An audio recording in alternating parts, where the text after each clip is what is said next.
স্বাভাবিক হয়েছে হজরত শাহজালাল আন্তর্জাতিক বিমানবন্দরের ফ্লাইট শিডিউল। বিভিন্ন গন্তব্য থেকে ছেড়ে আসা আন্তর্জাতিক ফ্লাইট ঠিক সময়ে বিমানবন্দরে পৌঁছচ্ছে, উড্ডয়নও করছে সময় মেনেই।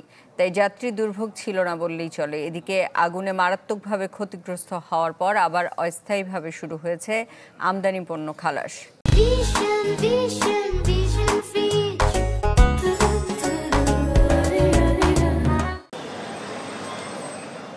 দেশের প্রধান বিমানবন্দরে কার্গো ভিলেজে অগ্নিকাণ্ডের ৩ দিনের মাথায় স্বাভাবিক হয়েছে ফ্লাইট শিডিউল।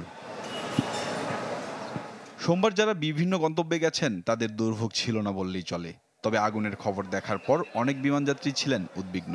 সেই উদ্বেগ কমে আসে সময় মতো বিমান ছাড়ার খবরে। একটু টেনশন ছিল, তারপরও যখন 6 ঘন্টা পর আবার দেখলাম ফ্লাইটগুলো আবার চালু হয়ে গেছে, তখন একটু টেনশন থেকে একটু মুক্তি পেলাম।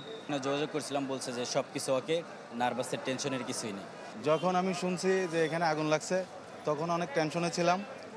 এখন পরে শুনতে পাচ্ছি যে ফ্লাইট চালু হয়েছে, অনেক ভালো লাগতেছে। যোগাযোগ করছি, বলছে ওনারা দুবাই থেকেও বলছে যে তেমন একটা সমস্যা নাই, ওগুলা যেহেতু একটু যান ত্রুটি ছিল ওটা আবার নর্মালি হয়ে গেছে।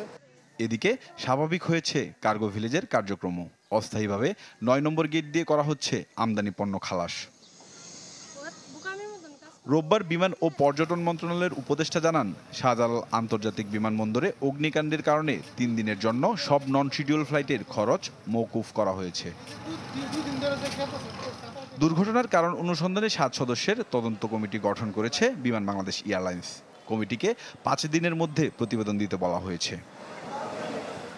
সম্রাট হোসেন, চ্যানেল 24, ঢাকা।